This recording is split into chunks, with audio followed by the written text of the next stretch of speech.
viendo tus diapositivas. Ya puedes empezar. Buenos días, doctor. El tema que voy a presentar es el artículo acerca de la insuficiencia cardíaca aguda, ¿no? Entonces, comenzando con la definición, la insuficiencia cardíaca aguda se refiere a la aparición aguda y rápida de signos y síntomas de una insuficiencia cardíaca, ¿no? Que esto, pues, lleva al paciente a que requiera una atención médica urgente. Entre las principales causas de hospitalización de insuficiencia cardíaca aguda en sujetos mayores de 65 años se asocia a altas tasas de mortalidad y de hospitalización, ¿no? La mortalidad intrahospitalaria oscila entre un 4 y un 10%, mientras que la mortalidad al año posterior al alta puede ser del 25 al 30%. Y las tasas de mortalidad y de reingresos pueden ascender en un 45%. Siguiente, por favor. Bueno, acá tenemos que para el diagnóstico de una insuficiencia cardíaca aguda, vamos a tener, aparte de realizar un examen físico completo, podemos utilizar otras herramientas, ¿no? Como pueden ser un EKG, ¿no? Que nos puede servir tal vez para identificar algún tipo de arritmia o signos de isquemia aguda, fibrilación, ¿no? Auricular, una radiografía de tórax, que puede ser útil para observar cardiomegalia o derrame pleural, una ecocardiografía para observar si hay disfunción cardíaca, los péptidos natriuréticos, como puede ser el péptido natriurético tipo B, ¿no? El brain del cerebro, el ProBNP y el ProNP, también troponina, ¿no? Creatinina sérica para evaluar la función renal del paciente, electrolitos, ya que en el manejo del paciente con insuficiencia cardíaca se van a utilizar diuréticos. Debemos evaluar, ¿no? Entonces, los electrolitos. También evaluar el estatus de hierro mediante la saturación de transferrina, ¿no? Ferritina, dímero D, también evaluar el lactato y pulsoximetría, ¿no? Siguiente, por favor. Vamos a tener que la presentación de la insuficiencia cardíaca aguda puede presentarse como un edema pulmonar agudo, ¿no? Como una insuficiencia cardíaca agudamente descompensada, como un shock cardiogénico, como una falla ventricular derecha aislada, ¿no? Siguiente. Y acá vamos a tener los algoritmos, ¿no? Ahí está, ese de ahí. No sé si se observa bien. Úrsula, no sé si podrías, esa parte de abajo, ajá, que se baje. Esa parte de abajo tapa un poquito. Mientras voy explicándolo.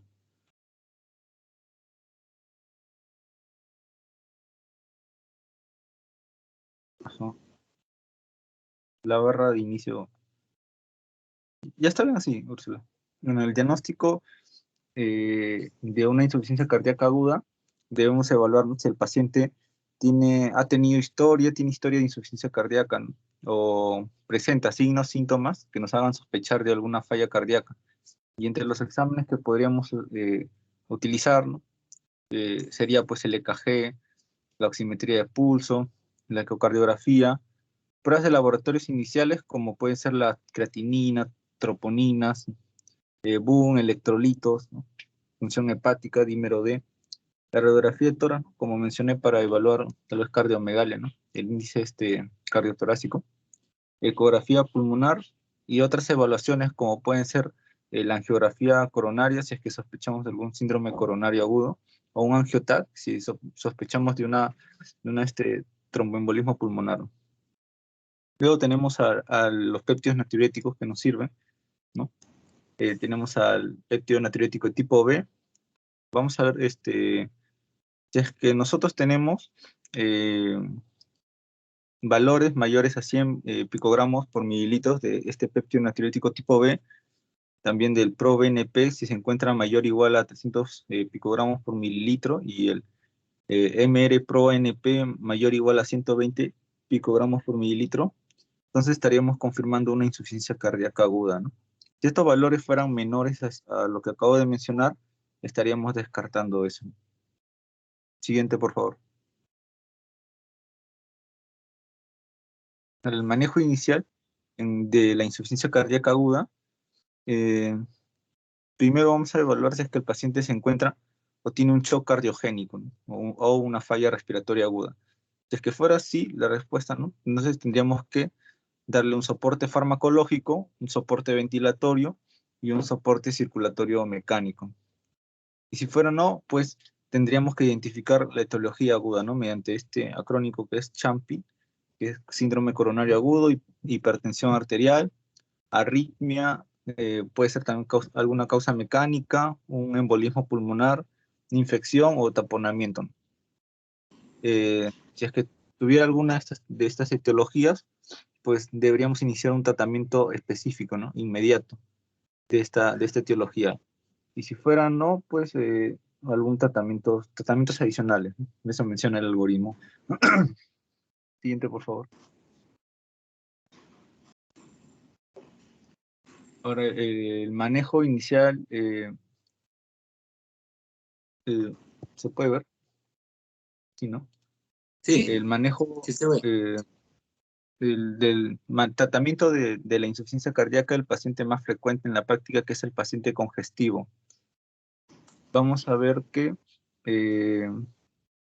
primero debemos ver si es que el paciente está recibiendo algún tipo de diuréticos orales. Si es que no estuviera recibiendo algún tipo de diuréticos orales, pues administraríamos dosis mayores a entre 20 y 40 miligramos de furosemida intravenosa. Y si fuera así, pues utilizaríamos 2 veces la dosis oral diaria, pero venosa. Luego evaluaríamos el sodio urinario y el gasto urinario. El sodio urinario después de 2 horas, si es que es mayor o igual a 50, 70 mil equivalentes por litro, y si el gasto urinario es mayor o igual a 100, 150 mililitros por hora. Si fuera mayor, entonces repetimos la dosis de furosemida, ¿no? Intravascular cada 12 horas. Y si fuera no, pues duplicamos esta dosis intravascular hasta llegar a la dosis máxima, que es 400 a 600 miligramos de furosemida, ¿no? Luego repetimos, evaluamos el sodio urinario y el gasto urinario, que debe ser, si es mayor a 50, 70 mil equivalentes por litro, entre 2 a 6 horas, y el gasto urinario si es mayor o igual a 100 a 150 mililitros por hora. Si es que fuera, sí, si es que fuera mayor, ¿no? Seguimos continuando este tratamiento, ¿no? Hasta completar la descongestión del paciente. Pero si no fuera el caso, nosotros deberíamos realizar un tratamiento diurético combinado basado en el bloqueo secuencial de las nefronas, ¿no? Con peptidas de espironolactona, etc. Luego evaluaríamos la creatinina en suero y los electrolitos cada 24 horas y pues seguir así hasta que el paciente esté descongestionado. Siguiente, por favor. Acá, Úrsula, no sé si podrías aumentar un poquito más el zoom. Aprieta control y la ruedita. Ahí está. Este es el manejo en general de la insuficiencia cardíaca de acuerdo al perfil hemodinámico, ¿no? Que puede ser congestivo, hipoperfundido, mixto, ¿no? Entonces acá vemos el caso de un algoritmo, ¿no? Vemos que acá dice congestión, sobrecarga hídrica y abajo menciona hipoperfusión, ¿no? Entonces debemos ver, ¿el paciente se encuentra con hipoperfusión? Sí o no, ¿no? Si fuera no la respuesta, pues utilizaríamos solo un diurético de ASA. Y si fuera así, pues utilizaríamos aparte del diurético de ASA un fármaco inotrópico. Luego, si es que hay mejoría de esta hipoperfusión y congestión, optimizamos pues la terapia médica, ¿no? Lo que menciona el algoritmo. Pero si fuera no, pues consideramos utilizar fármacos vasopresores. Ahora, si es que la hipoperfusión es persistente y hay daño orgánico, pues utilizamos un soporte circulatorio mecánico o terapia de reemplazo renal. También podríamos considerar cuidado paliativo, ¿no?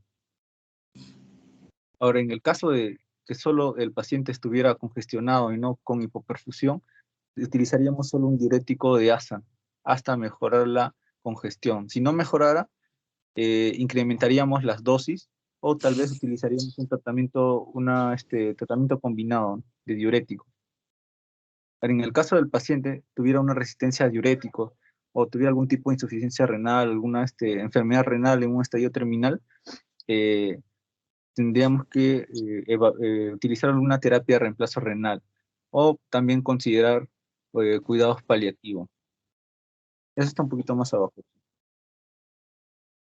Si en la siguiente diapositiva podrías pasar, por favor.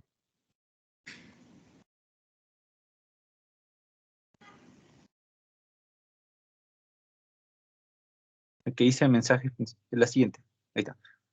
Mensajes principales en insuficiencia cardíaca aguda y en falla cardíaca avanzada. Entonces, en una insuficiencia cardíaca derecha, utilizar, ¿no?, diuréticos para la descongestión, y si hay hipoperfusión, fármacos inotrópicos y o vasopresores, ¿no? Si los síntomas persisten, considerar un dispositivo de asistencia mecánica ventricular derecha o una terapia de reemplazo renal. O también podríamos optar por un manejo paliativo. En edema pulmonar, pues, suplencia de oxígeno, un soporte ventilatorio. Si la presión arterial es mayor a 110, si es mayor a 110, ¿no?, milímetros de mercurio, perdón, iniciamos diuréticos y vasodilatadores. Si hay hipoperfusión, utilizar también fármacos inotrópicos, vasopresores, y lo mismo, si los síntomas persisten, pues considerar un dispositivo de asistencia mecánica ventricular o una terapia de reemplazo renal. Y si el paciente se presentara con un shock cardiogénico, pues se evalúa y realizamos el manejo de síndrome coronario agudo con probables complicaciones mecánicas. Igual se considera un dispositivo de asistencia mecánica ventricular, ¿no?, una terapia de reemplazo renal, y también se podría optar por un manejo paliativo, ¿no? Siguiente, por favor.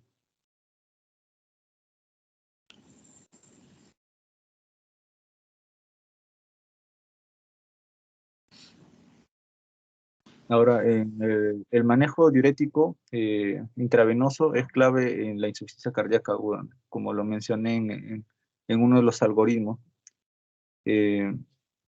Usar dosis altas a veces son necesarias también. Usar el sodio urinario y el gasto urinario para evaluar la respuesta. Se puede utilizar también infusión de furosemida, pero siempre precedida por bolos, o también se puede aumentar la frecuencia de los bolos de 3 a 4 veces al día.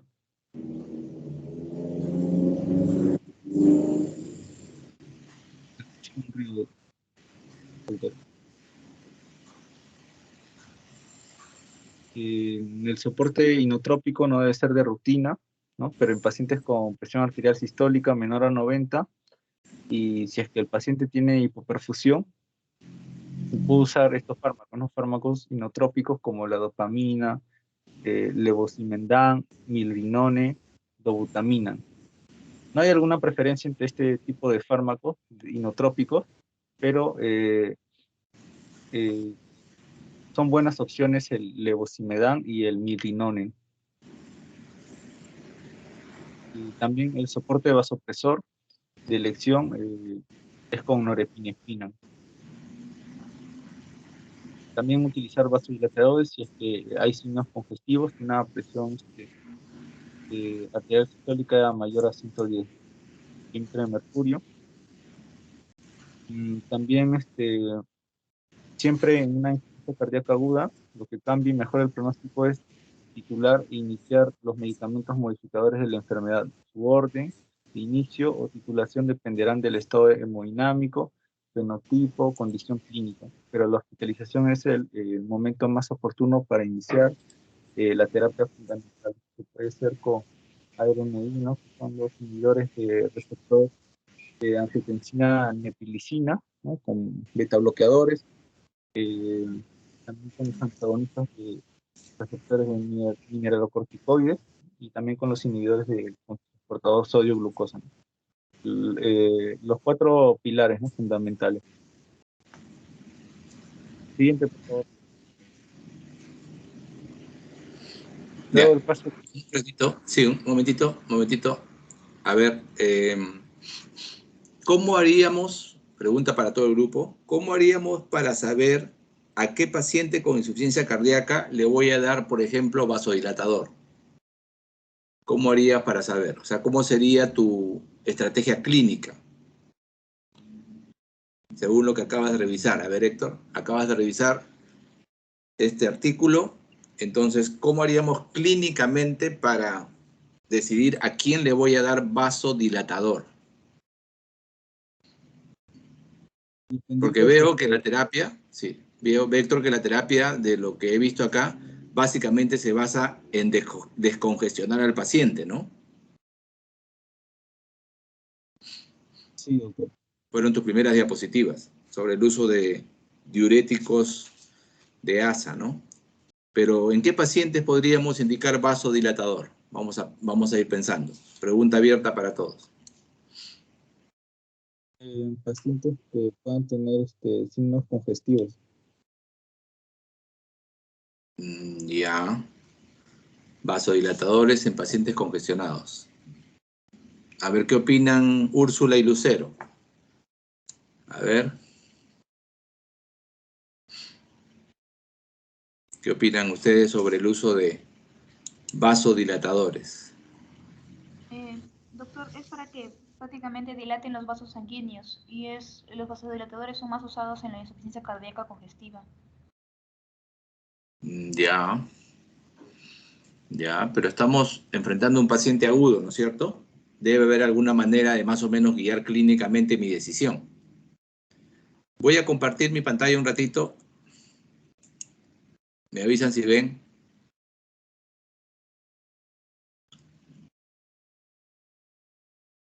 Debe salir una pizarra.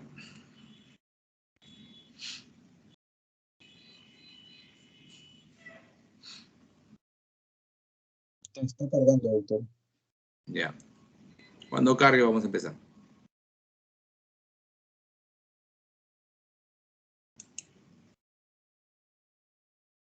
Ya. He puesto que la pizarra sea colaborativa para que cualquiera pueda poner su anotación. ¿Ya? Me avisan si ya la están viendo. Sí, yo sé Sí ver. se ve. ¿Ya se ve? Ya. Miren.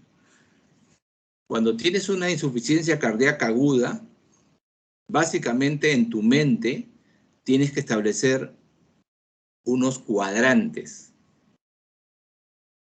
Entonces, ese es el paso fundamental.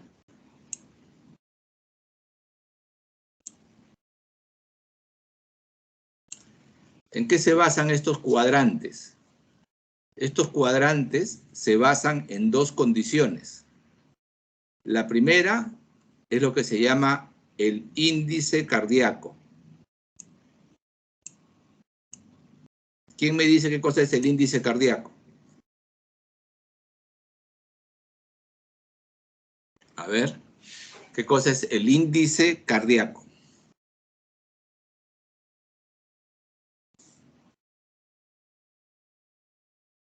A ver, vamos a empezar por algo más fácil. ¿Qué cosa es el gasto cardíaco? El volumen eyectado en cada sístole. Volumen eyectado en cada sístole. Eso es volumen sistólico. Pero gasto, ¿qué te falta en esa ecuación? Volumen de sangre, doctor, eyectado por un ventrículo en un minuto. Claro, te falta la condición del tiempo, ¿no? Te falta es el volumen que eyecta el corazón, pero en un tiempo, un minuto. ¿Ok? Entonces, ¿cómo podemos saber ese volumen? ¿Cómo lo calculamos? ¿Cómo se calcula ese gasto? ¿Cuál es la ecuación? Volumen sistólico por frecuencia cardíaca. Correcto. Volumen sistólico multiplicado por la frecuencia cardíaca. Vamos a poner, por ejemplo, ¿no?, que tenemos un paciente que tiene una frecuencia cardíaca de 70 latidos por minuto y que en cada sístole su ventrículo eyecta 70 mililitros. ¿Cuánto es su gasto?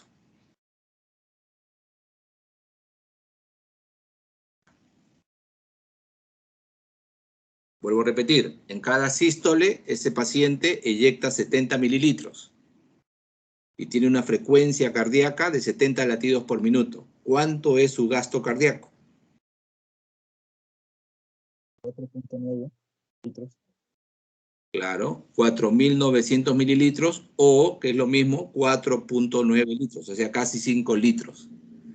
En promedio, ese es el valor referencial, ¿no? 5 litros por minuto. Pero ustedes se deben dar cuenta fácilmente que no es lo mismo cuánto eyecta el corazón de una persona de 1,90 m que lo que eyecta el corazón de un bebito. Son volúmenes diferentes, ¿correcto? Ya. Entonces, para poder uniformizar, para poder estandarizar esta medición del trabajo cardíaco, se sacó lo que se llama el índice cardíaco. El índice cardíaco no es otra cosa más que el gasto cardíaco dividido entre la superficie corporal. ¿Ya? Ese es el índice cardíaco. Entonces, más o menos, el índice cardíaco es aproximadamente entre 2.6 y 4.2, más o menos. ¿Ya? Litros por minuto por metro cuadrado. Cuando transformamos eso a índice cardíaco, nos puede ayudar muchísimo para ver si el paciente tiene lo que se llama un problema en la eyección. Y se considera que el punto de corte para ese problema de eyección es 2.2. O sea, si estoy por encima de 2.2 litros por minuto por metro cuadrado, digámoslo así, que mi labor, que el trabajo, que la forma, que lo que el corazón eyecta debería ser suficiente para cumplir las necesidades corporales. ¿Ok? Entonces, índice cardíaco es gasto dividido entre superficie corporal. Y el otro criterio que ustedes deben tener en cuenta es lo que se llama la presión capilar pulmonar de cuña. ¿Quién me explica qué cosa es la presión capilar pulmonar de cuña? ¿Quién sabe qué cosa es la presión capilar pulmonar en cuña? O presión de enclavamiento.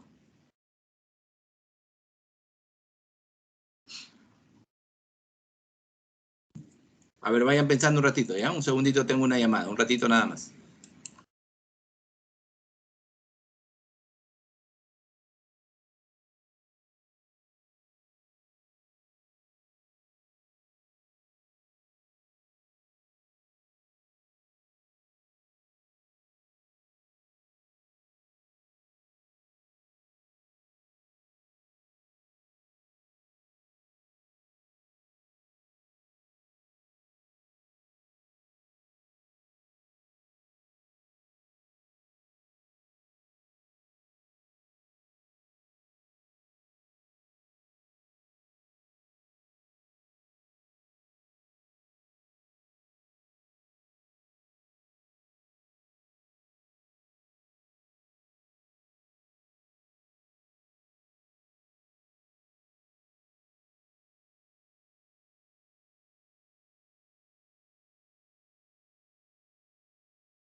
Muy bien, a ver. ¿Ya pudieron revisar? ¿Qué cosa es la presión capilar pulmonar en cuña o presión de enclavamiento? A ver.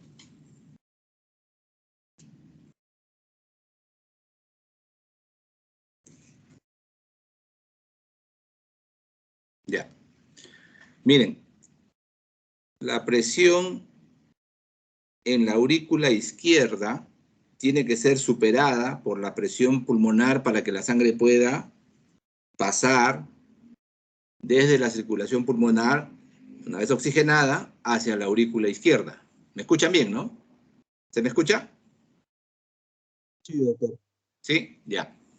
Entonces, cuando uno quiere saber cuánto está la presión de la aurícula izquierda, uno tendría que colocar un transductor de presión en la cámara auricular. Pero eso es tremendamente invasivo, porque requiere accederse, ¿no es cierto?, por vasos arteriales. Tendría que entrar con un catéter por la aorta, ¿no? Pasar la válvula aórtica, llegar al ventrículo izquierdo, pasar la válvula mitral y llegar hasta la aurícula izquierda. O sea, todo un proceso complejo. Entonces, se les ocurrió a los doctores cómo poder determinar la presión de la aurícula izquierda sin necesidad de ser tan invasivo. Entonces, ¿cómo lo hicieron? ¿Cómo hicieron esta determinación? Se inventó un catéter que va por vía venosa, que va por la vena, no va por arteria. Si va por vena, ¿a dónde llega? En el corazón. ¿A dónde llega ese catéter? Si va por vena. ¿A qué cámara llega? Aurícula derecha. Correcto, a la aurícula derecha. Una vez que llega a la aurícula derecha, ese catéter tiene un diseño muy especial. ¿Cuál es? Ese catéter, en la punta del catéter, que es flexible, como si fuera de una gomita, digámoslo así, tiene un baloncito que yo puedo inflar. Entonces, una vez que llego a la aurícula derecha, el catéter, inflo el balón. ¿Ya? Inflo ese balón. Y lo avanzo. Avanzo el balón, avanzo el catéter.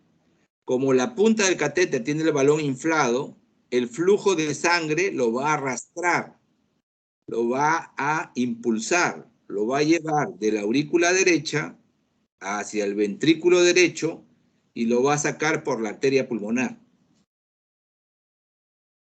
Seguimos avanzando ese catéter y el baloncito va a seguir avanzando por el flujo hasta que va a llegar seguramente, correcto, porque sale de la arteria pulmonar a una rama de la arteria pulmonar, derecha o izquierda, se va a bifurcar esta rama, el catéter va a seguir avanzando, ¿hasta qué? Hasta que la rama a la cual llegue sea tan estrecha que ese baloncito ya no pueda avanzar. Y a eso se le llama enclavamiento o cuña. ¿Recuerdan qué cosa es una cuña, no es cierto? Algo que se enclava. Entonces, una vez que enclavan ustedes ese catéter en una de las ramas de la arteria pulmonar, una rama distal, la punta del catéter ya no está midiendo la presión hacia atrás, está midiendo la presión hacia adelante. ¿Ya? O sea, el balón se ha enclavado en la rama de la arteria pulmonar y ya la presión que se mide allí ya no es de la presión que impulsa la sangre por la circulación pulmonar. La presión que estamos midiendo ahí es la presión distal. ¿Qué hay distal a la rama de la arteria pulmonar? Los capilares pulmonares, las venas pulmonares y la aurícula izquierda. Entonces, indirectamente, mediante ese método de enclavar el catéter, estoy midiendo la presión de la aurícula izquierda. ¿Me entendieron o lo repito? Si no, pregunto, ¿ah? ¿Entendieron? ¿Podría repetir, doctor, disculpa? Ya, a ver. Se diseñó un catéter que es como un tubito, digamos, una tubería especial. Este catéter, en la punta de este catéter hay un baloncito de látex que se infla, de aire. Entonces se avanza este catéter hasta que más o menos llegamos a la aurícula derecha. Una vez que estamos en la aurícula derecha, inflamos ese baloncito de la punta y avanzamos el catéter. Como hay corriente de sangre, hay flujo, la sangre normalmente avanza de la aurícula derecha al ventrículo derecho y sale por la arteria pulmonar. Es decir, que el baloncito se va a arrastrar de esa manera, va a avanzar solito. Pasa de la aurícula derecha al ventrículo derecho, pasa a la arteria pulmonar y avanza por las ramas de la arteria pulmonar.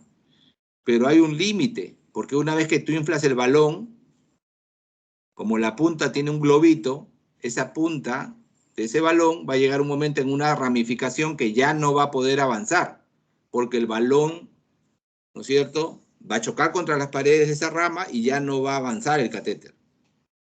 Ya no puede avanzar más. ¿Ok? Ya. Te metió un audio. Una vez que estás seguro que has enclavado el catéter, o sea, estás, digamos, en una rama distal de la arteria pulmonar, tomas la medición de la presión. O sea, conectas este catéter a un transductor de presión. Y la curva que vas a obtener, ¿ya?, de presión, ya no va a representar la presión de la arteria pulmonar. Va a representar la presión distal a esa rama de arteria pulmonar, que, como vuelvo a explicar, son los capilares pulmonares, son las venas pulmonares y finalmente lo que es la aurícula izquierda. Es decir, la presión capilar pulmonar en cuña, o presión de enclavamiento le llaman algunos libros, representa la presión de la aurícula izquierda. A ver, una pregunta para ver si me entendieron. ¿Cómo podría saber que verdaderamente has llegado a enclavar el catéter? ¿Cómo podrían ustedes saber que realmente han enclavado ese catéter?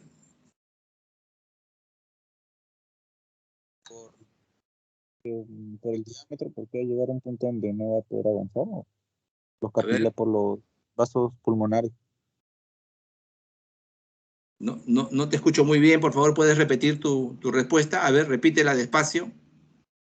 Porque va a llegar, como va a pasar por los vasos pulmonares, se va a quedar ahí, ¿no? Porque el diámetro es más pequeño, creo. Ya, sí, efectivamente, el diámetro es más pequeño y ya no avanza. Pero ¿cómo puedes tú estar seguro? ¿Cómo asegurarías que estás verdaderamente enclavado?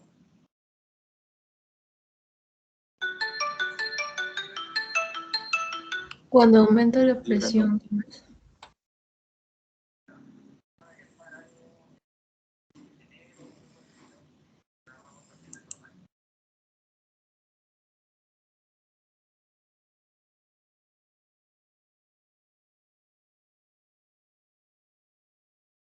Ya.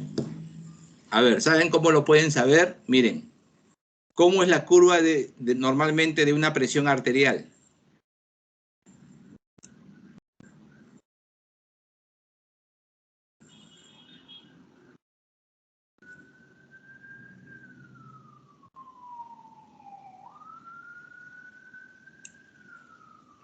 Esa es una curva de registro de presión arterial. ¿La están viendo? ¿La ven? Sí, doctor. Sí se ve. Ya. Sí, doctor. Esa es una curva de registro de una presión arterial. Y el registro de una presión en cuña, una presión encuñada, es así.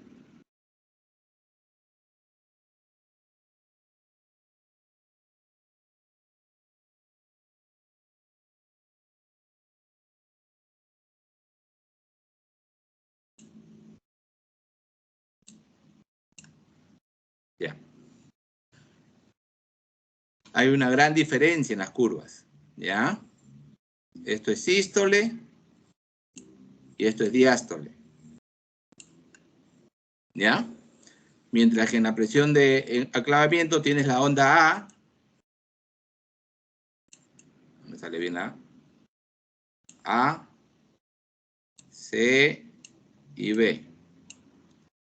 A, C y B. Las ondas del pulso venoso. Entonces, cuando tú avanzas tu catéter, mientras vas avanzando, ¿qué estás registrando?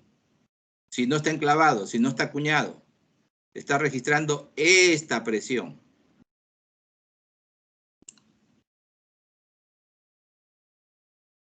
Mientras estás avanzando el catéter.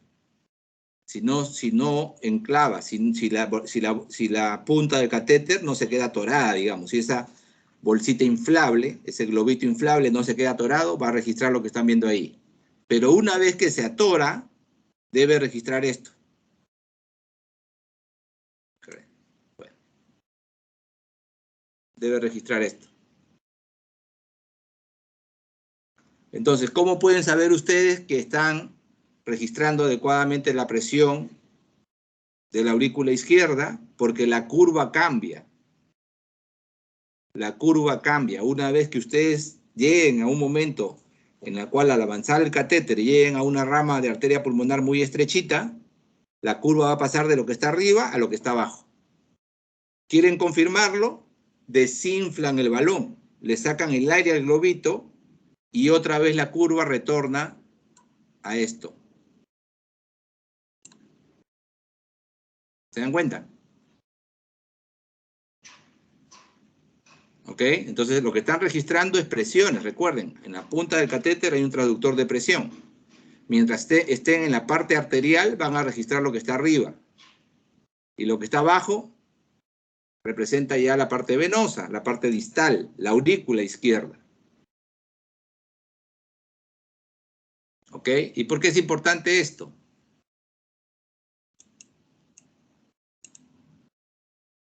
Es importante porque nos permite establecer la otra variable de esta cruz,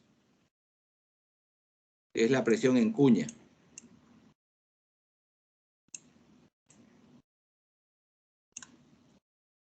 En el caso de la presión de cuña, el valor que nos permite hacer esta separación es 18 milímetros de mercurio.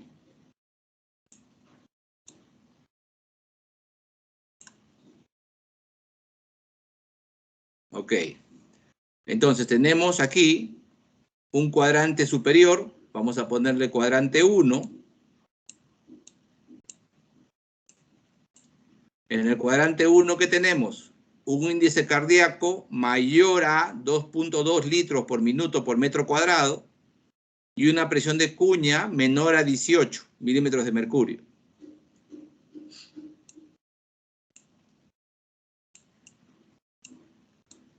En el cuadrante 2 tendríamos un índice cardíaco también mayor a 2.2, pero con una presión de cuña mayor a 18.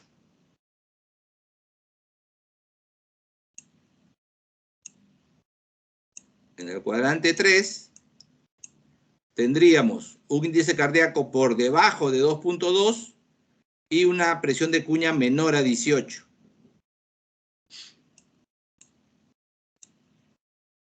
Y en el cuadrante 4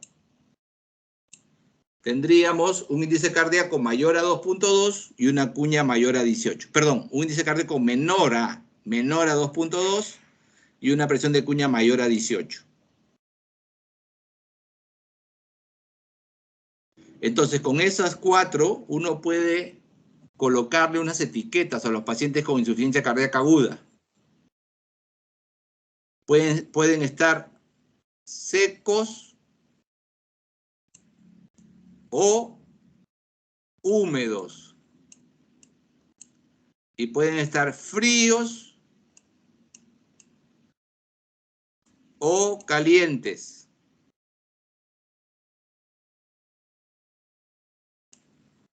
A ver, ¿quién me dice cuál sería la traducción de esto en el cuadrante 1? ¿Cómo sería el paciente que está en el cuadrante 1?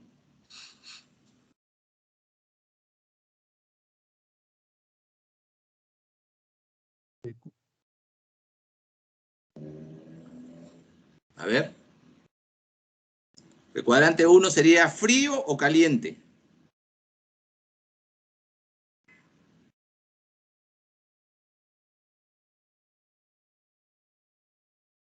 Frío o caliente depende del gasto cardíaco. Si estás con buen gasto cardíaco, estás caliente. Si estás con bajo gasto cardíaco, estás frío.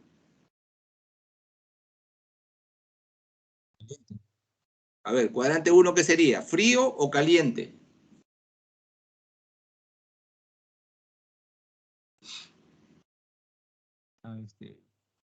¿Tienes buen gasto o tienes bajo gasto ahí?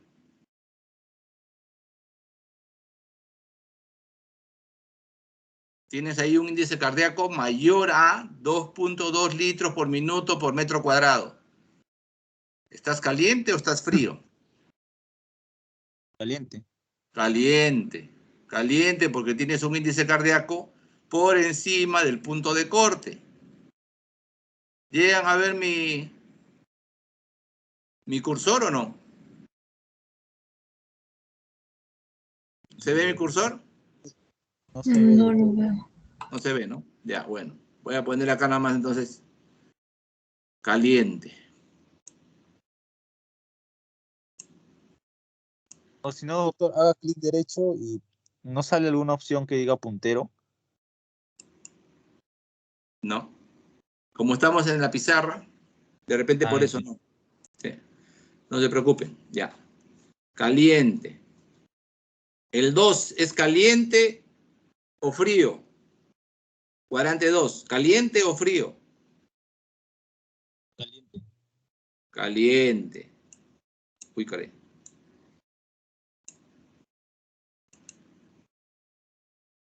Caliente.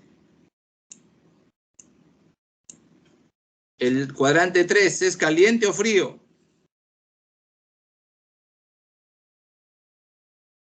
Frío. Frío, claro. Frío porque tiene un índice cardíaco bajo. Y el cuadrante 4 es caliente o frío.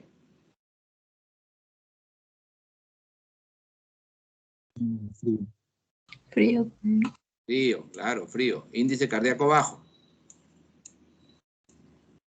Ahora viene el segundo componente. Tenemos que ver si es seco o húmedo.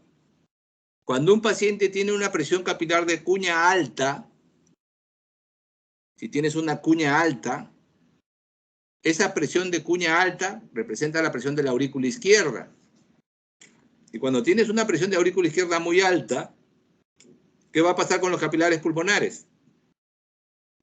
Van a extravasar líquido al alveolo. O sea, van a congestionar al paciente, causando el hallazgo de los famosos crépitos o crepitantes en los pulmones, que indican, ¿no?, presencia de líquido en los alveolos. ¿Cuándo se da eso? Cuando la cuña es mayor de 18. A eso le llamamos húmedo. Y si está menos de 18, habitualmente no hay crepitantes, no hay congestión. A eso le llamamos seco. ¿Ya? Por lo tanto, el cuadrante 1 ¿es seco o es húmedo?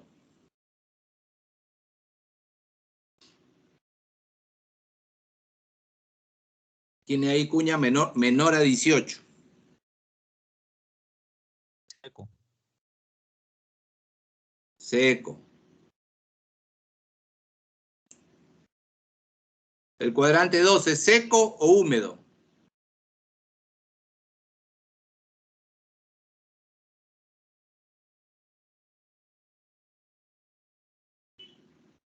Seco.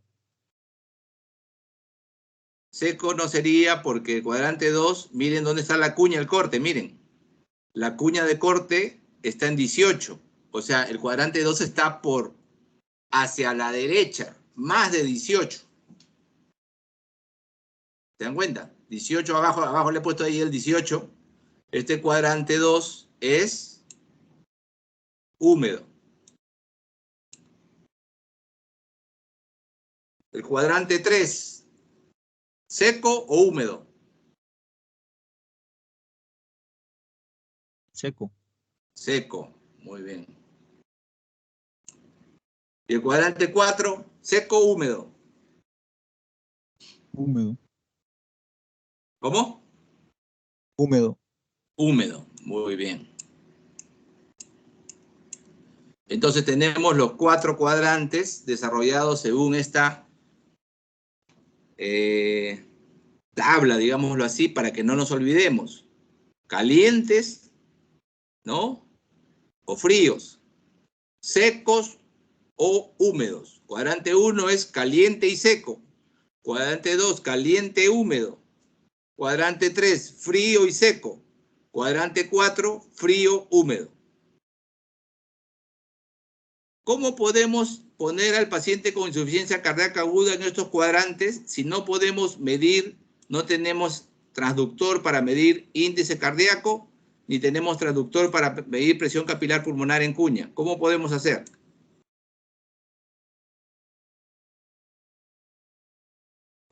¿Cómo podríamos poner a un paciente en algún cuadrante para poderlo tratar adecuadamente si no tengo un laboratorio de hemodinámica y no tengo cómo medirle el índice cardíaco, ni tengo cómo medir la presión capilar pulmonar?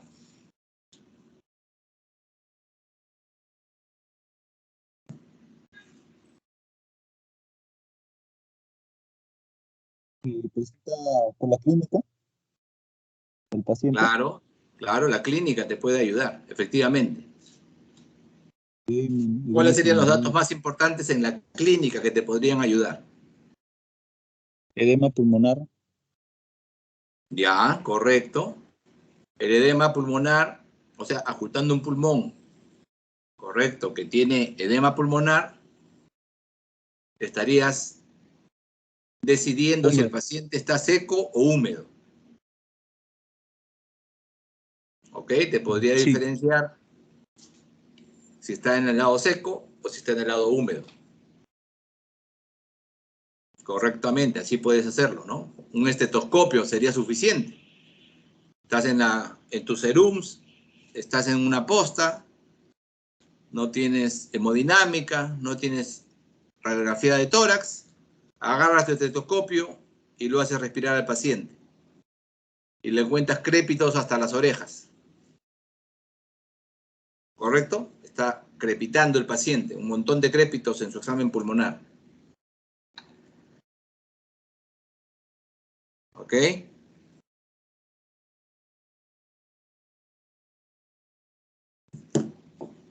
¿Está bien? Sí, doctor. Ya. ¿Y cómo podría saber si es caliente o frío? Ya hemos diferenciado seco-húmedo clínicamente a través del hallazgo del edema pulmonar o crepitantes pulmonares.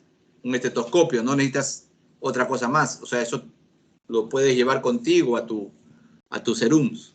¿Y cómo podrías saber el índice cardíaco, más o menos?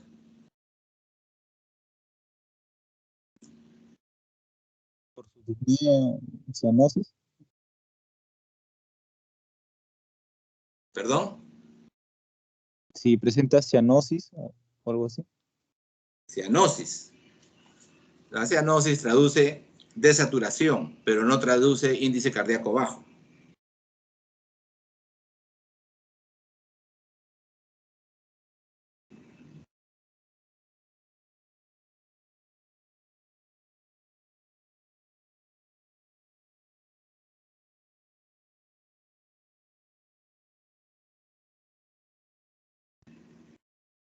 Doctor, si es que hay distensión torácica, tal vez, o hay si es que hay disnea. Ya, ok. Ya, miren. Hay muchas formas, pero una de las formas que ustedes pueden tener a la mano en su serums es colocarle una sonda vesical al paciente. ¿Conocen la sonda vesical? ¿Han visto una sonda vesical? Le llaman sonda Foley. Es una sonda de un material flexible que se introduce por el meato urinario, ya sea del hombre o la mujer, y cuando llega a la vejiga se infla un balón, se llena de agua un balón para que se quede ahí. La punta del catéter se quede en la vejiga. Entonces meten ustedes un catéter, ¿no? Una sonda Foley, y piden a la persona que les está ayudando, a la señorita enfermera o al técnico, que les mida la diuresis horaria.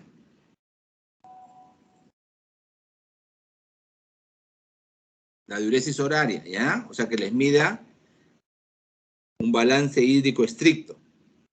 Si el paciente tiene un balance de orina mayor a 0,5 mililitros por kilo por hora, generalmente indica que el índice cardíaco está conservado. Vuelvo a repetir. Eso también lo pueden tener ustedes en su posta. Tienen su estetoscopio para ver seco o húmedo y le meten una sonda Foley para ver frío o caliente. Si tiene un output urinario horario, esa es diuresis horaria estricta, mayor a 0.5 mililitros por kilo por hora, eso indica que el gasto cardíaco está conservado. Porque te indica que hay perfusión renal. ¿Entienden? El riñón tiene que tener sangre para poder filtrar. Si no llega sangre al riñón, el riñón no filtra. Entonces, van ustedes a medir el output urinario. ¿Ya? Si tiene menos el paciente de 0.5 mililitros por kilo por hora, eso generalmente indica que el gasto cardíaco está disminuido. Entonces, como ven ustedes, no tienen el laboratorio de hemodinámica, no tienen transductor de presión, pero sí pueden darse una idea en qué cuadrante está el paciente. Si ustedes, por ejemplo, encuentran un paciente que tiene crépitos hasta las orejas y que tiene un output urinario menor a 0.5 mililitros por kilo por hora, ¿en qué cuadrante está?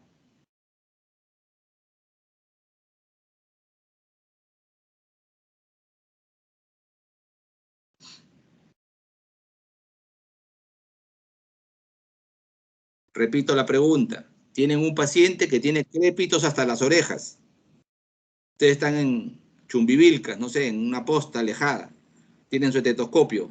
Examinan al paciente y le encuentran crepitantes en ambos campos pulmonares hasta el ápice.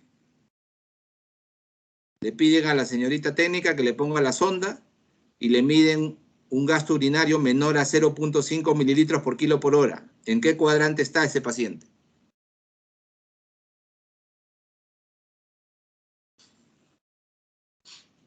En el cuarto. Así es, en el cuarto cuadrante. Está frío y está húmedo. ¿Ya? Frío e húmedo. Entonces, dependiendo del cuadrante que ustedes tengan, ustedes inician el tratamiento. Si está en el cuadrante 1, caliente y seco, pues pueden poner los 4 pilares. ¿Recuerdan que ayer discutimos las 4 patitas de la mesa? Sí, doctor. Ya, ¿cuáles son los 4 pilares? ¿Cuáles son las 4 patas? A ver. Beta bloqueadores, YECAS, inhibidores de los receptores de mineralocorticoides y inhibidores del cotransportador sodio-glucosa tipo 2. Ok, perfecto. Entonces ya tienen ahí sus 4 pilares, las 4 patas de la mesa que tienen que pesar. Si están en el cuadrante 2, podrían dar los 4 pilares, pero tienen un problema, que el paciente está húmedo. Entonces lo primero, antes de empezar los 4 pilares, es hacer que el paciente no esté húmedo. ¿Qué usan para que el paciente no esté húmedo?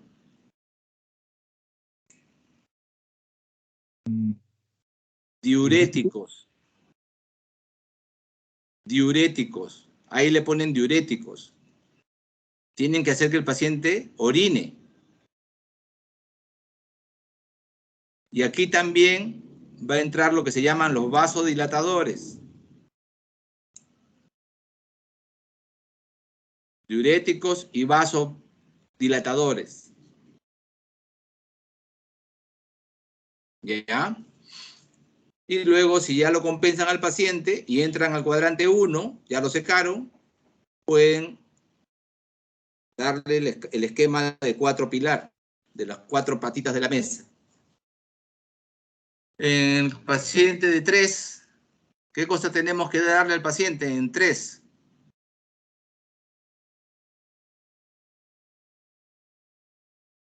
Está frío pero está seco. Quiero llevarlo al cuadrante 1. El cuadrante 1 es el ideal, ¿no es cierto? En el cuadrante 1 puedo empezar los 4 pilares.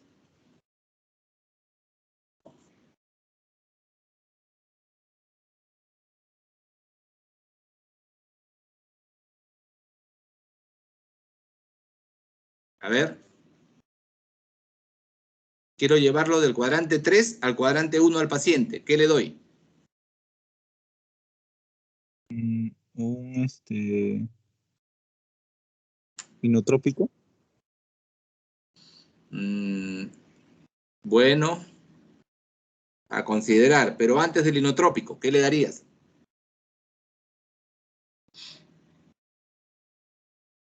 ¿Recuerdan la ley de Frank Starling? Estudiamos ya esa parte. Aumentamos su volemia, doctor. Exacto, aumentamos su volumen. Aquí damos volumen.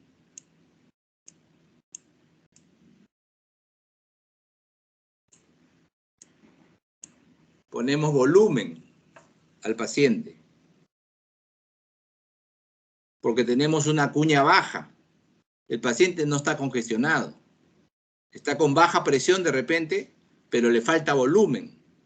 Es el típico paciente que se deshidrató, por ejemplo. Le falta volumen a ese paciente. Entonces le pongo volumen y con el volumen que le doy, lo más probable es que aumente el índice cardíaco y pase la línea de corte. Necesita volumen este paciente. ¿Ya? Acá, por ejemplo, no daríamos diuréticos, ¿no es cierto?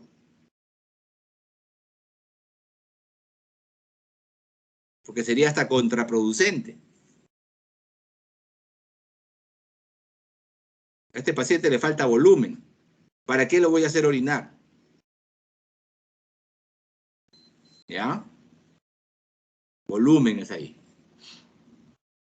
Y en el cuarto cuadrante es el paciente gravísimo, ¿no? Es el paciente que tiene bajo gasto cardíaco y está congestionado. O sea, ya tiene Frank Starling, ya recurrió a Frank Starling, pero ni aún así puede mejorar su gasto. Aquí entran inotrópicos y entran vasopresores.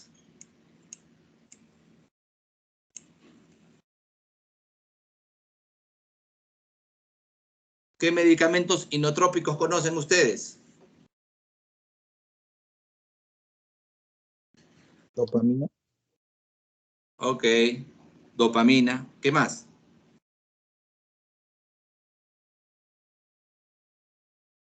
Noradrenalina. La noradrenalina es vasopresora. Inotrópicos son dopamina, dobutamina, levosimendan y milrinone. Lo acaban de exponer ahorita. ¿Ya? Dopa, dobuta, milrinone y levosimendan. Y vasopresor, la noradrenalina.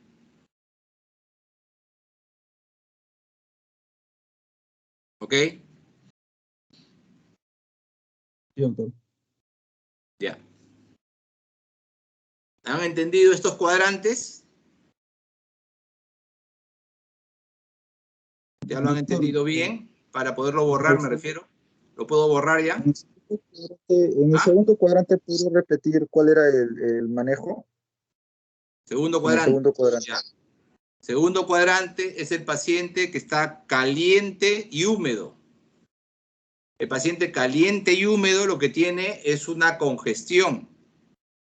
Está con mucho líquido. Tiene crepitante seguramente. Entonces debe darle diurético y vasodilatador. O diurético solo, ¿no?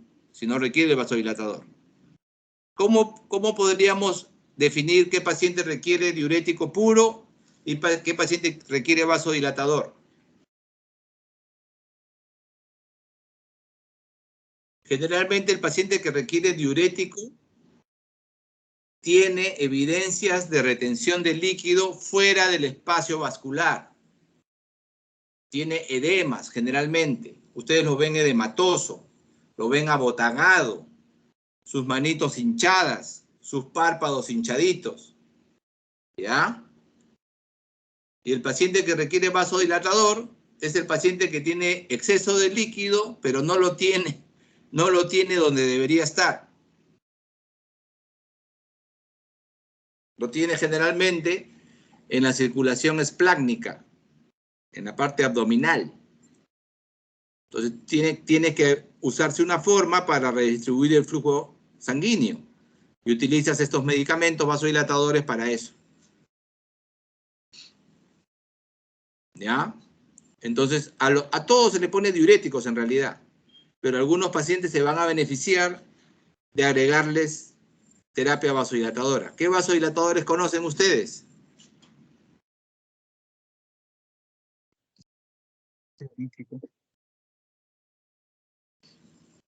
¿Conocen medicamentos vasodilatadores?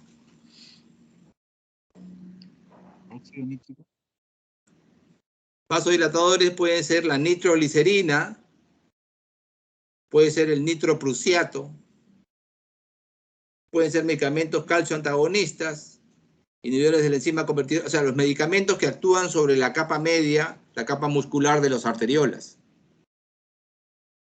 Esos son vasodilatadores, bajan la resistencia. ¿Ok? Entonces, si se acuerdan de los cuadrantes, ustedes pueden más o menos tratar a sus pacientes, así estén solos. Necesitan estetoscopio y sonda Foley. Establecen cuadrantes, seco, húmedo, frío, caliente, y deciden qué cosa le van a dar al paciente. ¿Ya? A ver, ¿ya puedo borrar esta diapositiva?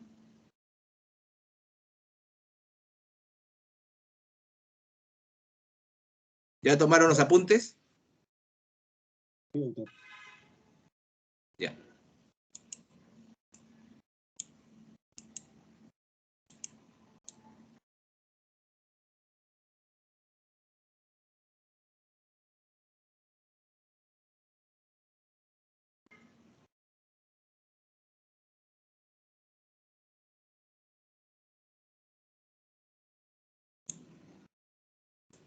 Ya. Entonces, en un paciente con insuficiencia cardíaca,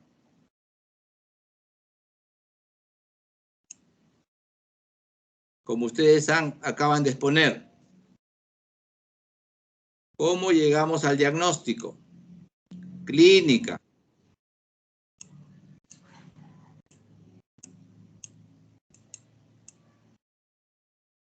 La clínica. Ahí tienen ustedes, ¿no es cierto?, los criterios de Framingham, por ejemplo, para clínicamente establecer un diagnóstico.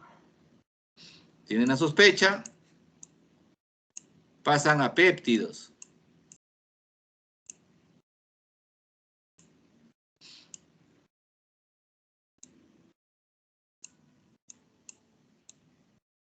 ¿Cuáles son los péptidos? Es el péptido natriurético cerebral y la fracción amino terminal del mismo péptido, ¿no? El ProBNP y el NT-proBNP.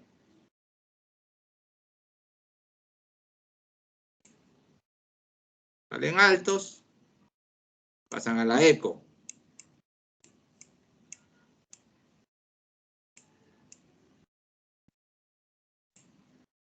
¿Ok? La ecocardiografía.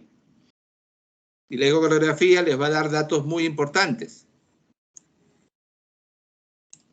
Les va a decir la fracción de eyección.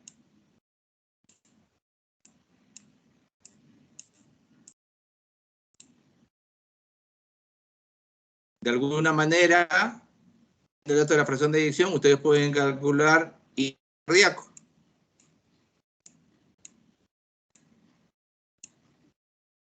Les puede decir la presión de cuña. Les puede decir si hay alguna alteración contráctil. Les puede decir si hay alguna alteración valvular, si hay una alteración pericárdica. Les puede decir también la presión pulmonar.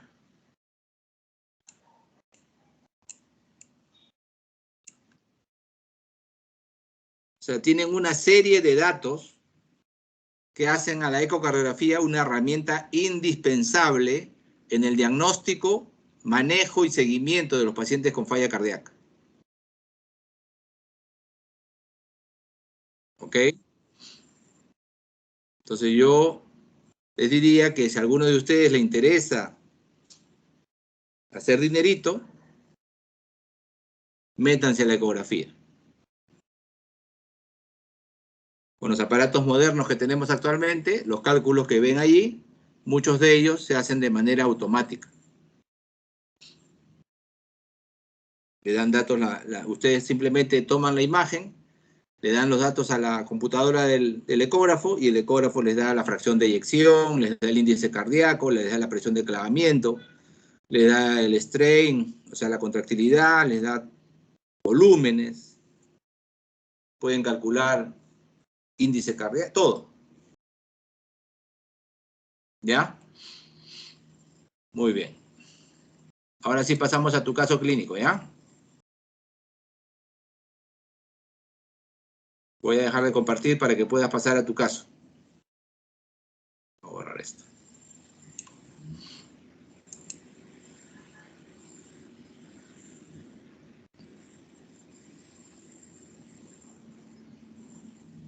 Ya. A ver, presenta, ahora sí, presenta tu caso, por favor. Ya dejé de compartir.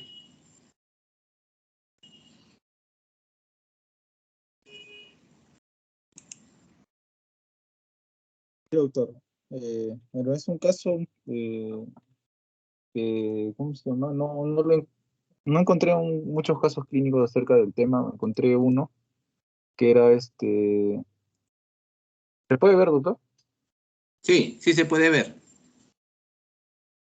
Es un paciente en el caso clínico, el título es paciente con insuficiencia cardíaca con fracción de eyección preservada y parálisis frénica bilateral.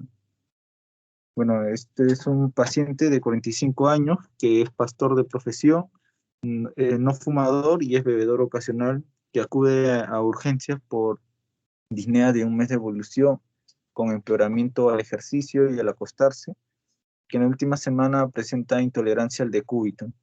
Se cuenta que desde hace un año presenta limitación al ejercicio y que el episodio actual comenzó tras un esfuerzo importante con dolor a nivel de hombros, ambos hombros, el cual no le dio mucha importancia.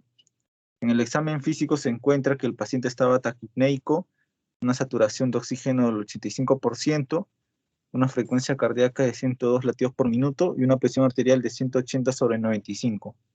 En la auscultación cardiopulmonar encontramos crepitantes hasta campos medios. Inicialmente se diagnostica con una insuficiencia cardíaca no filiada y se inicia administración de oxígeno con mascarilla y 40 miligramos de furosemida intravenosa. La radiografía de tórax fue informada como mal inspirada con signos de redistribución vascular y derrame izquierdo. Se solicita valoración por cardiología y se decide realizar determinación de niveles de BNP, ¿no?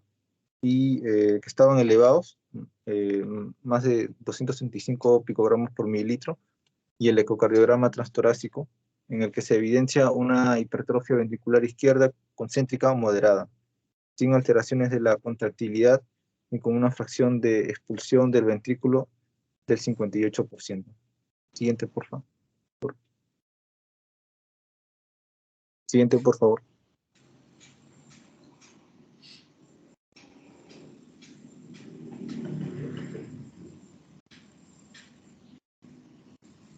Siguiente, por favor. A ver, Úrsula, avanza. Héctor. ¿Cambiaste ya? A ver. No, Yo no no. se ve todavía. Sí. La parte de luz. Úrsula. Se ha quedado, parece. Que quizá ustedes no. Mm. Yo tampoco lo veo. Lo que debes hacer, Úrsula, deja de compartir un ratito, deja de compartir y vuelve a compartir el mismo archivo. Deja de compartir un ratito, Úrsula. Sigo, si no, doctor. Entonces los valores de la onda E y A fueron 0.6 y 0.2 respectivamente. Escuchen, yo no veo, atención Héctor, yo no veo la diapositiva. Por eso les digo, mejor dejen de compartir y vuelvan a compartir. Sí, doctor.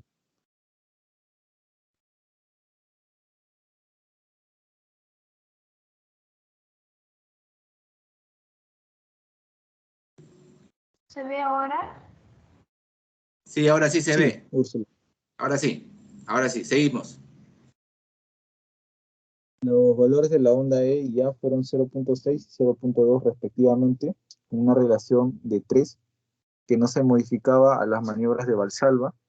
El Doppler disular a nivel de anillo mitral lateral mostró una onda E de 5 centímetros por segundo con una aurícula izquierda ligeramente dilatada, sin insuficiencia mitral, ventrículo derecho no dilatado con función conservada y una insuficiencia tricuspidia moderada que permitió calcular una presión sistólica de arteria pulmonar de 48 milímetros de mercurio. Con diagnóstico de insuficiencia cardíaca con fracción de eyección preservada, se decide ingreso a cargo de cardiología en tratamiento con diuréticos intravenosos, inhibidores de la enzima convertidora angiotensina y betabloqueadores. Al segundo día de ingreso, y a pesar de la adecuada diuresis, con balance hídrico negativo, no hay mejoría en la disnea ni en la ortopnea, con intolerancia al decúbito y necesidad de dormir sentado por desaturación importante, precisando inicio de ventilación mecánica no invasiva en modo BiPAP. Se realiza nueva radiografía de tórax sin cambios respectivos a la previa y en el ecocardiograma transtorácico llama la atención un movimiento anómalo del septo interventricular hacia el ventrículo izquierdo en la sístole y una hipertensión pulmonar de 55 milímetros de mercurio.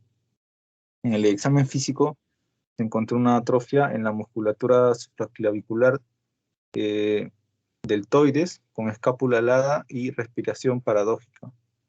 Con la sospecha de otra causa de disnea se interconsulta neumología realizándose una espirometría que muestra un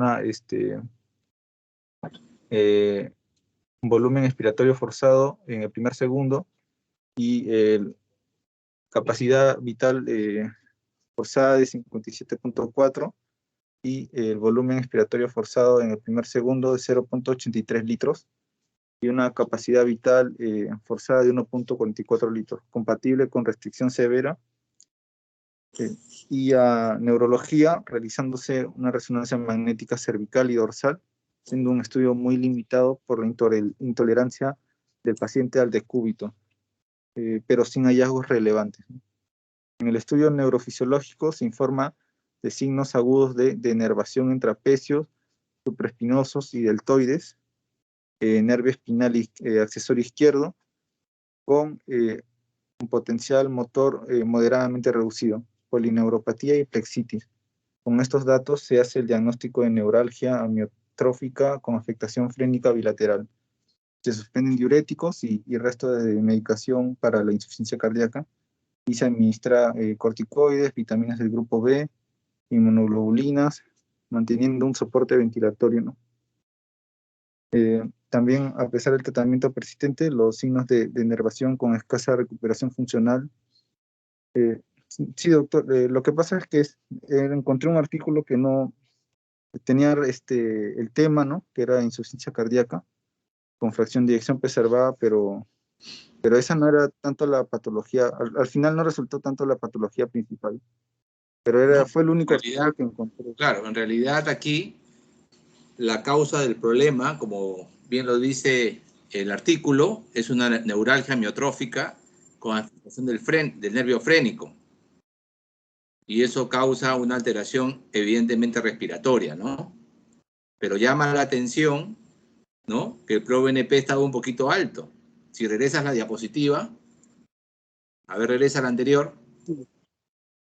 El diagnóstico sí fue también en el ecocardiograma al final se obtuvo, ¿no? Como diagnóstico una insuficiencia cardíaca con fracción de eyección preservada.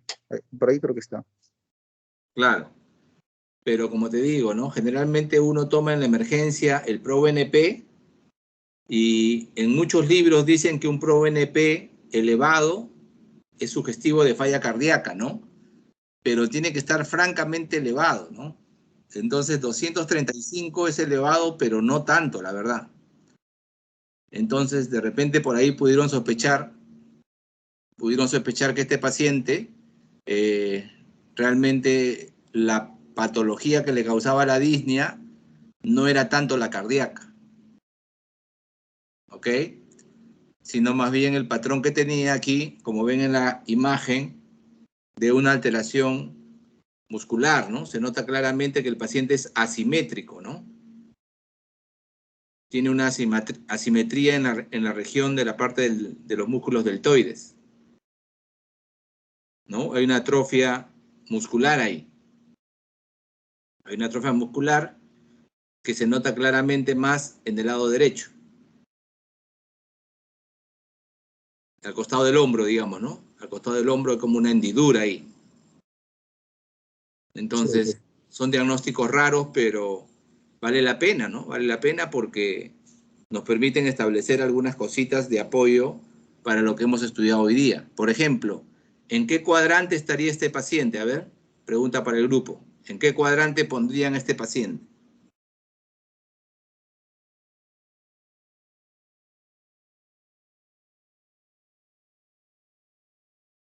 ¿Recuerdan los cuadrantes, no es cierto? Lo acabamos de revisar. Es húmedo y ¿Sería frío o caliente? sería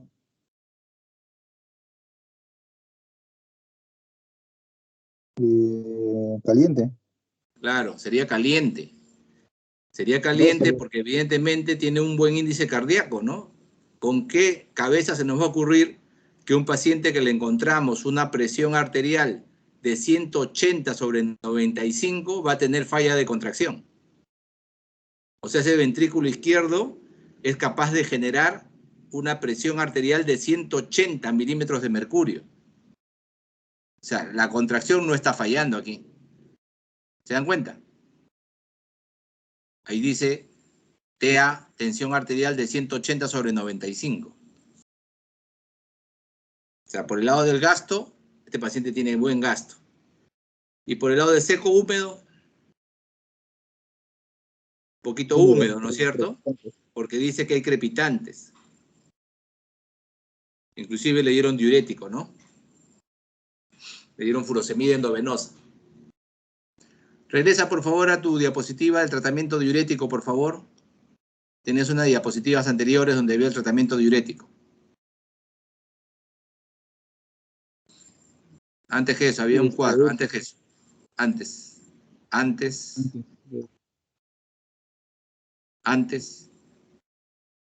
Ahí. Ya.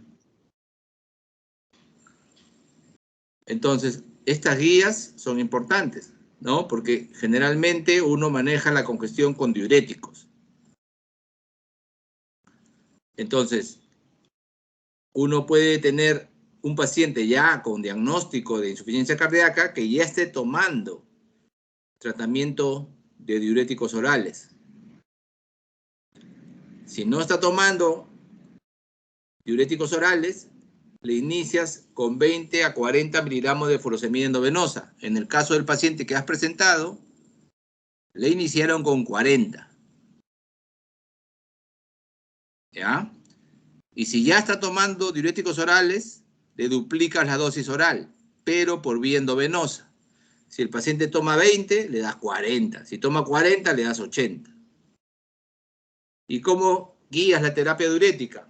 Mides el gasto urinario y mides el sodio urinario.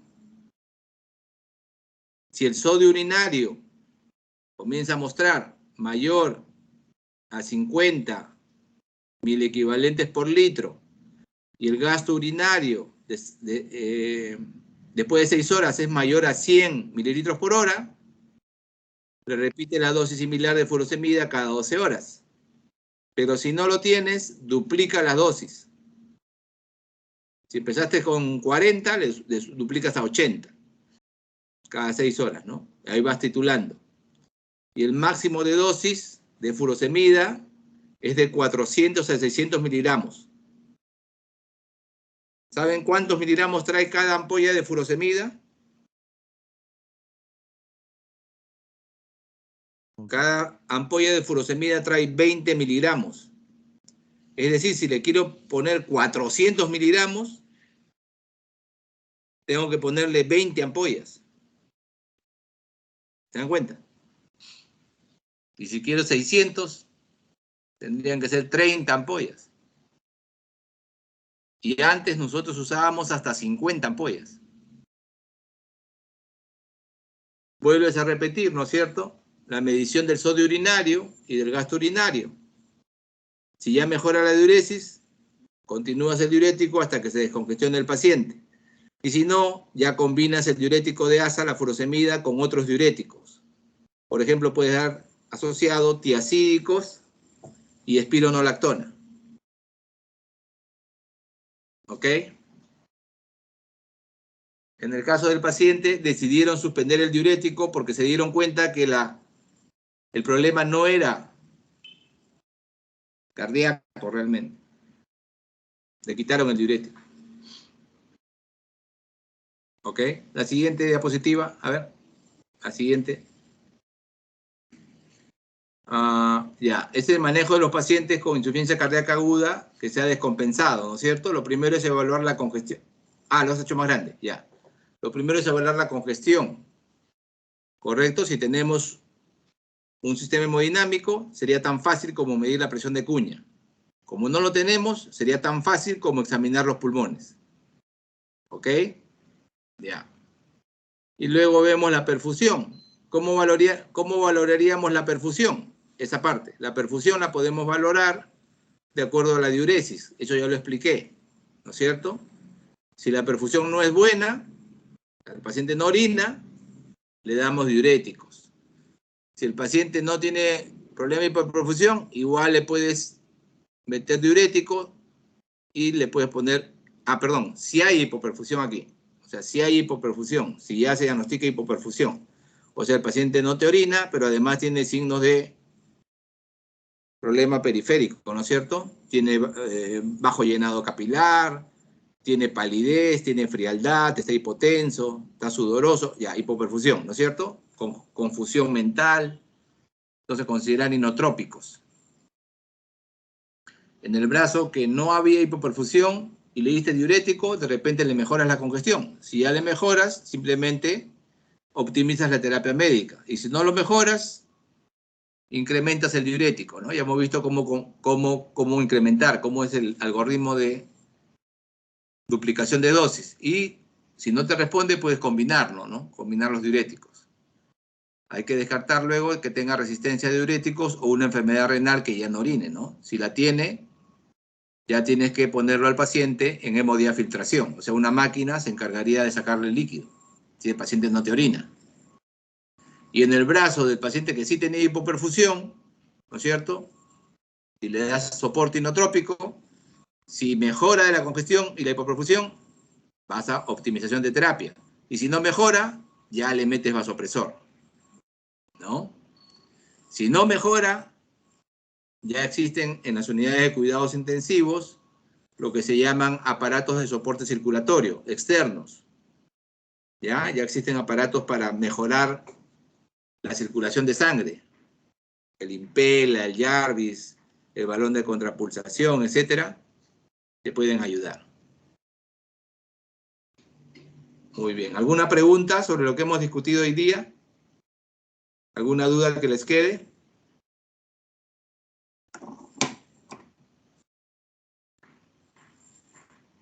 A ver, mañana me van a dar examen de esto, por si acaso.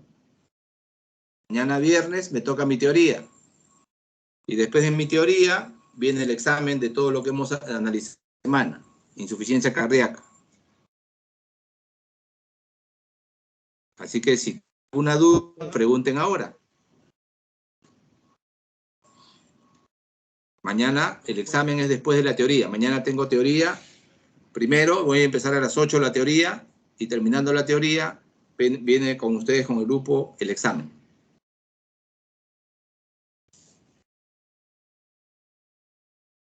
Doctor, en el artículo que me mandó hablan acerca del manejo de una insuficiencia cardíaca avanzada. No entendí muy bien esa parte porque hablaban acerca de, o sea, no entendí cuáles eran los criterios para que se haga un trasplante cardíaco en un paciente. Ya. A veces haces todo lo necesario para que el paciente mejore, pero el paciente ya no te mejora. O sea, la bomba ya está totalmente deteriorada, ¿no? No tienes cómo mejorar la función de bomba. Y entonces el paciente puede entrar a lo que se llama programa de trasplante. ¿Cuándo entra un paciente a un programa de trasplante? Un paciente entra a un programa de trasplante cuando, a pesar del tratamiento óptimo, o sea, a pesar de que le estés dando todo lo que debes darle, el paciente sigue sintomático o tiene episodios recurrentes de hospitalizaciones por falla cardíaca. Entonces, el paciente que tiene hospitalizaciones frecuentes por falla simplemente no está viviendo, ¿no es cierto? Está sobreviviendo. Todo el tiempo tiene que estar en el hospital para que le den diurético, vasodilatador, inotrópico, diurético, vasodilatador, inotrópico, todo el tiempo. A esos pacientes los consideras en la lista de trasplante. ¿Ya? Y ya se está considerando en ese grupo de pacientes que además de la terapia óptima médica, también deben haber recibido soporte con aparatos. A ver, voy a ponerlo acá.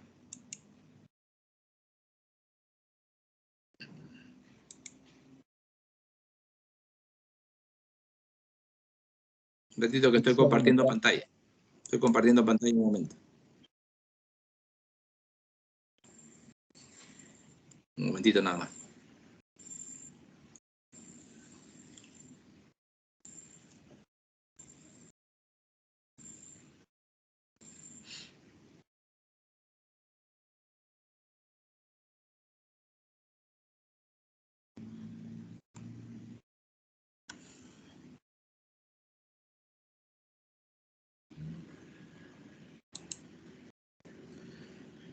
Ya, miren.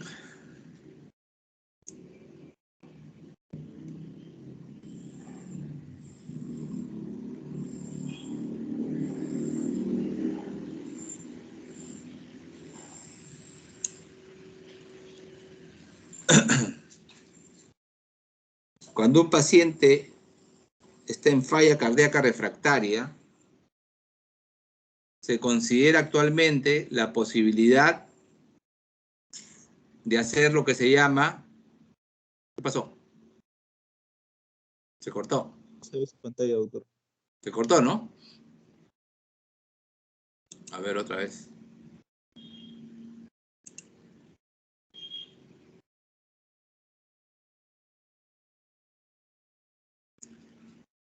Se cortó en antes que estaba ya compartiendo, no sé qué pasa.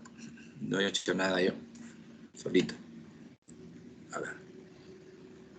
Me avisan cuando se vea la pizarra y la imagen.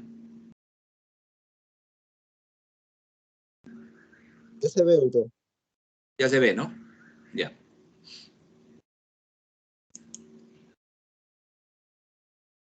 Ya, miren, ¿ah? Cuando tienen un corazón que falla, ¿ya? Cuando tienen un corazón falente, el corazón generalmente se dilata. Toda cámara que se contraiga mal se dilata.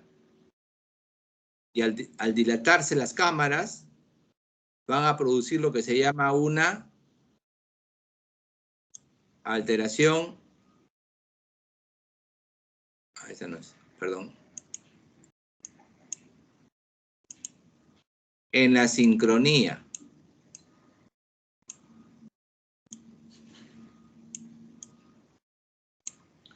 ¿A qué se refiere esta alteración en la sincronía? Para que los ventrículos puedan eyectar adecuadamente sangre hacia sus arterias respectivas, ventrículo derecho hacia la arteria pulmonar y ventrículo izquierdo hacia la aorta, tiene que haber un orden en la contracción. Tiene que haber una secuencia. Primero, que haya una secuencia adecuada entre aurículas y ventrículos para permitir el llenado del ventrículo. Eso se llama sincronía aurículo-ventricular.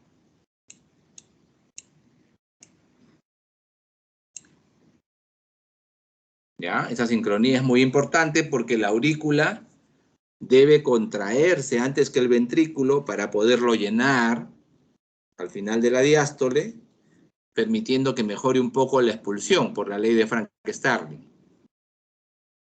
Además, tiene que haber sincronía entre la contracción de los ventrículos. Vamos a poner acá. Este es el ventrículo izquierdo. Y este es el ventrículo derecho. Tiene que haber una sincronía entre esta contracción. Entre los dos ventrículos tiene que haber una sincronía porque si no se contraen al mismo tiempo, ¿qué va a pasar? Lo que va a pasar es que el ventrículo izquierdo se va a contraer en un tiempo diferente que el derecho y lo único que se va a conseguir aquí, cuando se contrae el ventrículo, es que en vez de inyectar la sangre por la aorta, abombe el septum hacia el otro lado. ¿Se dan cuenta? El septum es lo que separa las dos cámaras ventriculares. El septum interventricular separa la cavidad ventricular izquierda de la derecha. Entonces, si no hay sincronía entre estos ventrículos, cuando se contrae el izquierdo, el derecho está relajado. Y cuando se contrae el derecho, el izquierdo está relajado. Entonces, se pasan la sangre al septum, como que se bambolea la sangre de un lado para otro. En vez de irse para la arteria, se queda ahí, en la cavidad ventricular. Eso se llama sincronía interventricular.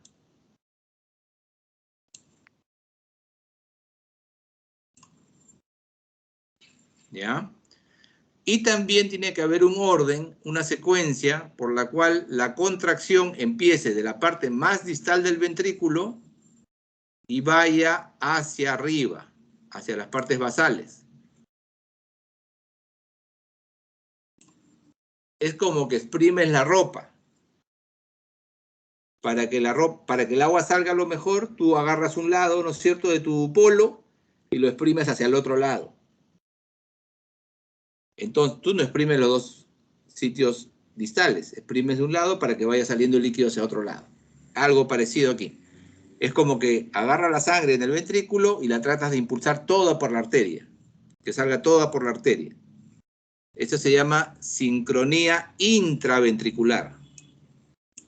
El propio ventrículo tiene que tener una secuencia.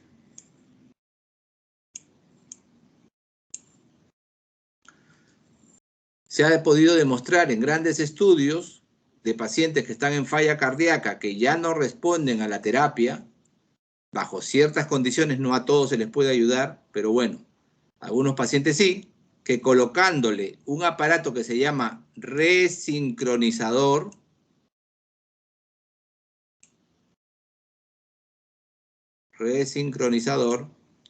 el resincronizador va a permitir que se vuelvan a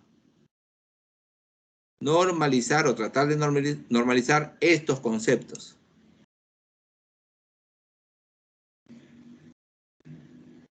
¿Ya?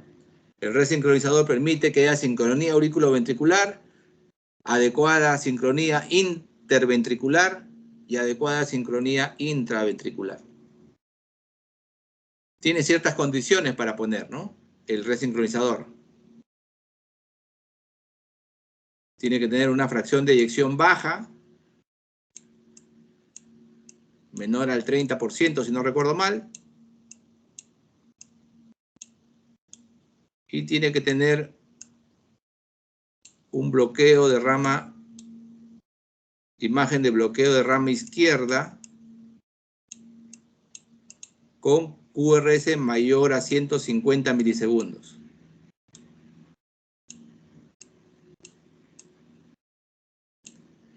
Esas son las condiciones para colocar este aparato.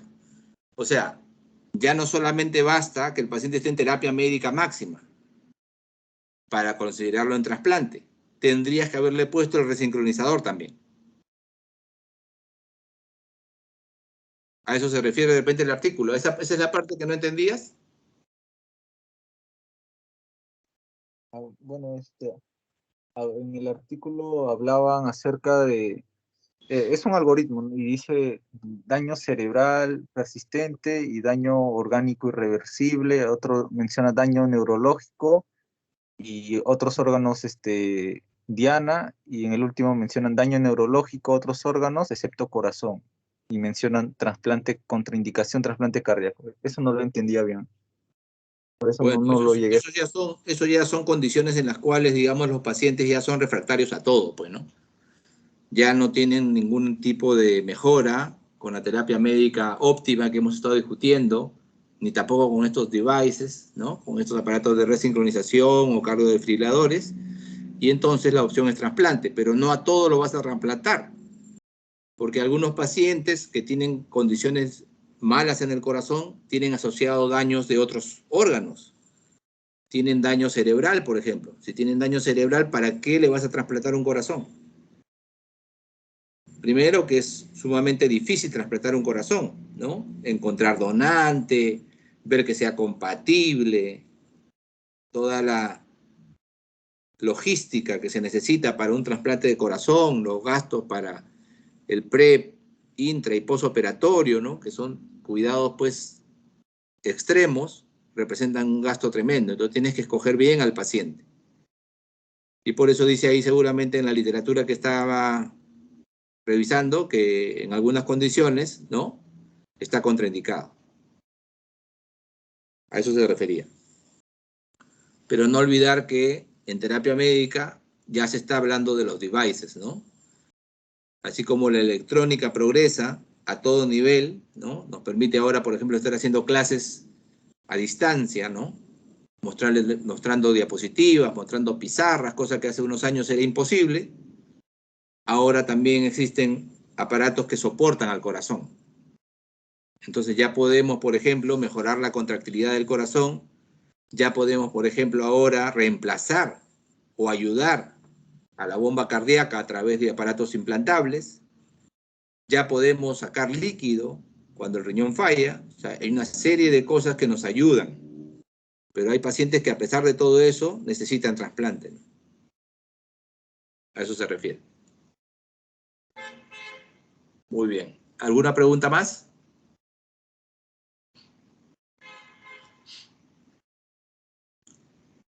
A ver. Freddy, ¿qué pasó hoy día? Llegaste tarde. Doctor, buenos días. Sí, doctor, lo que pasa es que he tenido dificultades con lo que viene a ser Lo que pasa es que tengo que prestarme un cargador de mi laptop, como le perdí el cargador y que he estado con eso hoy día otra vez. Ya. Tengo que conectar ya de otra manera. Vas a tener, Freddy, escúchame, vas a tener una penitencia, ¿ok?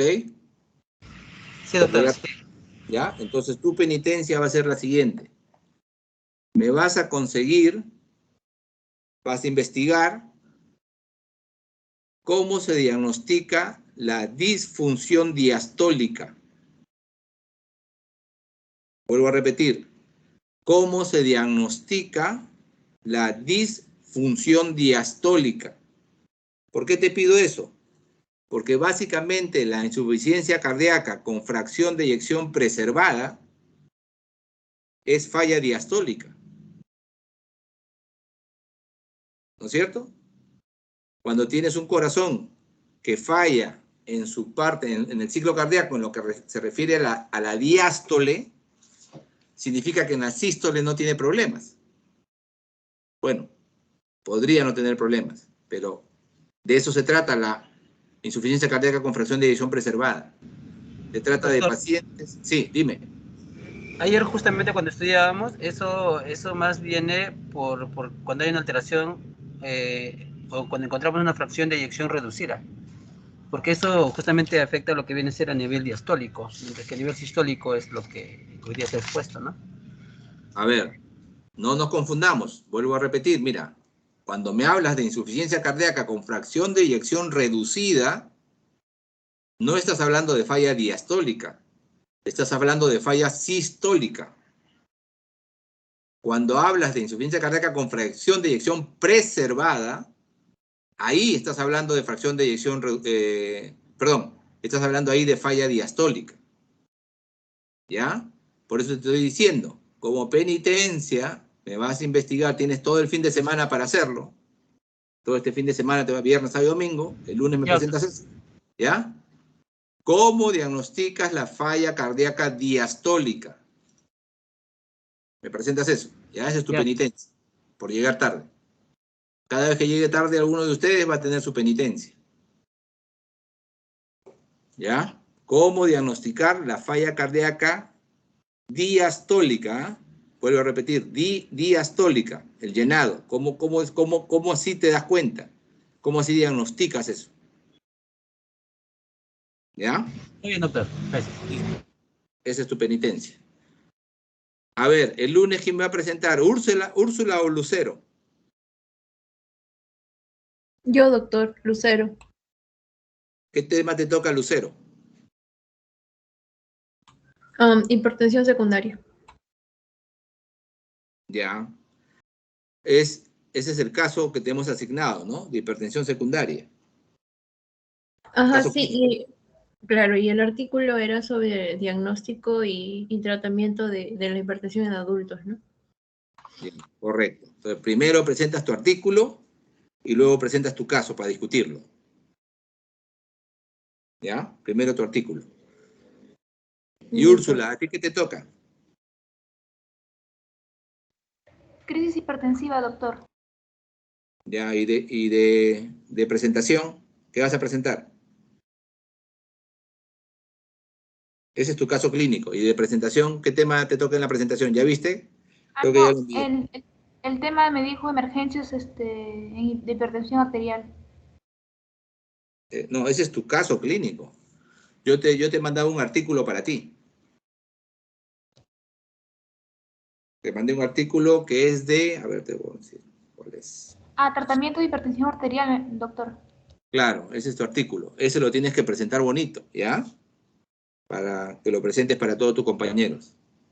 Oh, Está no, bien, doctor. Úrsula, a ti te toca el tema 2, que es estratificación del riesgo. A mí me toca tratamiento y diagnóstico de la hipertensión. Allá.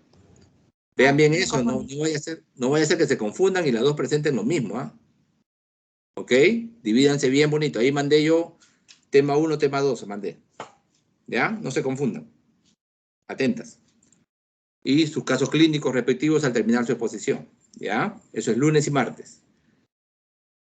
Miércoles, temas, ¿no? Ya.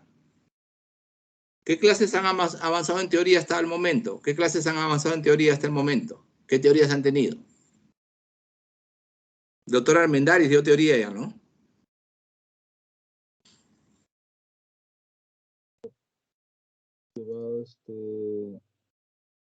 Fisiología cardíaca. Solo hemos tenido una clase nomás. ¿Una teoría nada más? Wow. Hoy día vamos a tener otra. Ya. Mañana vamos a hacer valvulopatía, ¿ya? Voy a desarrollar valvulopatías mañana. Listo. Muy bien.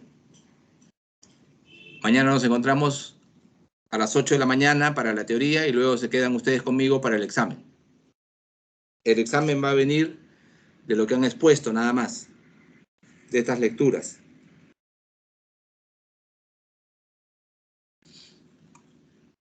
Y todo lo que están presentándome, todas estas presentaciones tienen que subirlas al Teams. Si no, no tienen nota. Ya les he dicho, he creado yo un grupo de nosotros, un grupo de Teams he creado, y tienen que crear ustedes cada uno su carpeta con su nombre para que me suban sus actividades. ¿Ya? Tienen que estar todo en el grupo Teams. ¿Han podido acceder todos al grupo Teams? ¿Tienen acceso? Sí, doctor. Ya. Sí. Perfecto. Entonces no se olviden, por favor, de crear cada uno su carpeta personal para que suban todo lo que me están produciendo. Sus exposiciones, todo esto, ¿ya? Las tareas que acabo de asignar, por ejemplo, a Freddy, también las sube ahí. Muy bien, eso es todo. Cuídense bastante, nos vemos mañana, ¿ya? Doctor, el examen es de los artículos meramente, ¿no? El examen es de los artículos. Yo he mandado 2 artículos para que expongan Está esta bien. semana. De ahí va a venir el examen.